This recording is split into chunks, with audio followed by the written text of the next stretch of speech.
xibaar yu wér te wóor ca tàng ba abonnez-vous pour ngeen di mën di jot suñuy vidéo. dal leen ak jàmm seen chaîne bi di Buzz 221 HD kii di Serigne Saliou Gueye di akub journaliste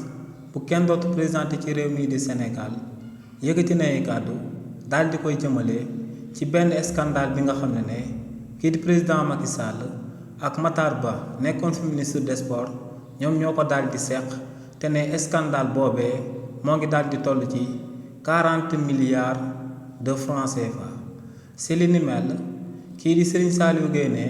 ginnaaw ba fa président Macky Sall nekkee woon ci bopp réew mi dafa digaloon kii di Matar Ba ngir mu daal di entamer ay travaux ngir daal di réhabiliter maanaam réfectionner ay stade yu daal di nekk ci ay gox ak goxaat ci réewu Sénégal. si li ni mel ne dañoo ciblé woon ay stade yu nekkoon ci région yi waaye tamit ay stade yu nekkoon ci département yépp yu nekkoon ci réewu Sénégal nee nag ngir travaux yooyee ngir ñu waroon koo daal di amal comme ni mu waroon a amee ci réewu Sénégal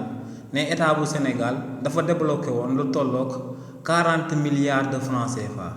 waaye ne lu leer ba am moom mooy que ne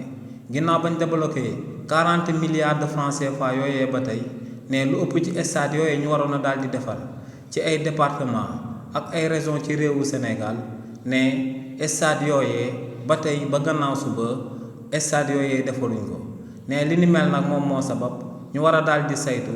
40 milliards de francs CFA yooyee nga xam ne kii di président Macky Sall moom moo digle woon ngir ñu daal di koy débloqué daal di koy jébbal kii di Matar Ba ginnaaw ba mu fi daan nekk ministre des sports ngir kookee daal di koy jëfandikoo daal di koy defaree ay stade yu yàqu woon ci jamono joojee. xibaar yu wér te wóor ca tàng ba abonnez-vous pour ngeen di mën di jot suñuy vidéo.